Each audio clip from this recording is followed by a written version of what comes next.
Hi everyone, it's Sorkin. Today we have a problem when we are given a triangle array and then we need to find the minimum path sum from top to bottom. So what's that mean? So for example, in this case, we have a triangle and in this triangle, the minimum path from the top to the bottom is that the 2, 3, 5 and the 1. Why?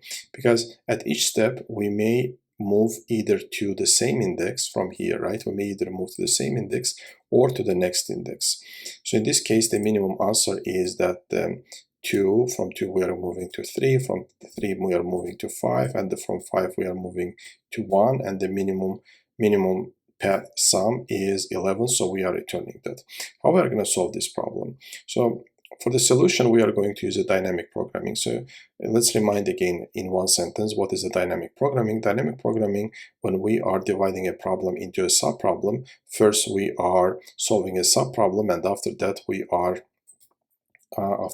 are building up to our solution. So in this case, so what we are going to have, right? So we have three cases in this case. The first case is that the first element of each row can come only from the first element above. So, and the same goes for the last element, right? Last element of each row can only come from the last element above.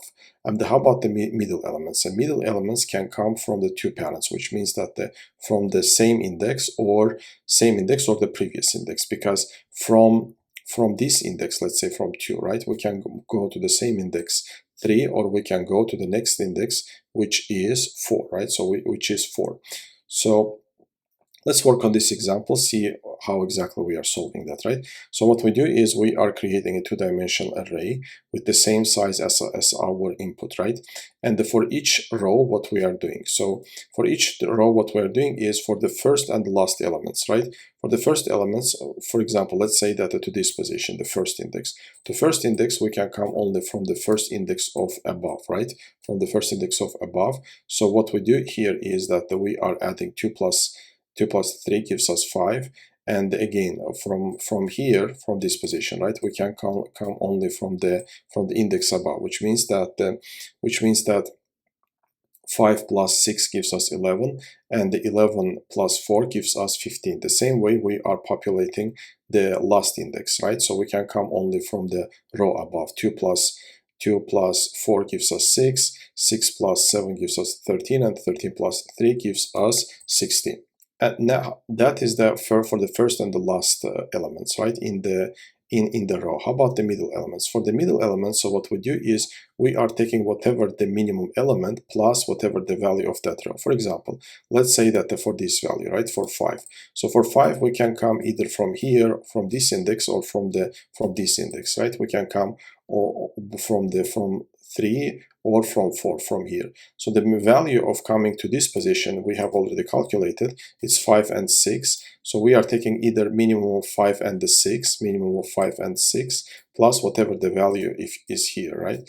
5, minimum of 5 and 6 gives us 5, and the 5 plus 5 gives us 10. So we are setting this value to 10. And the same way we are populating the middle elements in our each row, and at the end, so what we do now, we have the value minimum path sum to coming for each index, right, on the last row, and we are choosing the minimum element in our last row. So solution wise, so what we do, right? So first one is that we are given the list of the list, so we are solving that in Java. We're given the list of the list for the triangle. So what we do is we are taking the size of n of the triangle, and we are creating two-dimensional array dp, where we are going to store our intermediate results. First, we are initializing our first row, and we are just taking the first value from our triangle. Then we are going over our list, and what we do, right? So we are populating the first element, and for each case we are populating the first element, we are populating the last element, and for the middle, right? So for the middle, what we do here is that we are taking the minimum value from the row above, right? So we are taking the minimum value of the row above. So either we have two parents, we can come to this position to the whatever the index is, that we can come either from the I-1 and the j-1, or I minus 1j, right? So we are taking the whatever the minimum is there plus whatever the value of whatever the current value. The current value, for example, let's say that we are choosing here 5 and 10. We are choosing the minimum of 5, and then we are adding the current element, which is 10. So after that, after populating our two-dimensional array, so what we do, we are going over our two-dimensional array, and we are going over the last row of our two-dimensional array, and we are choosing the minimum element. So whatever the minimum element is, we are returning that.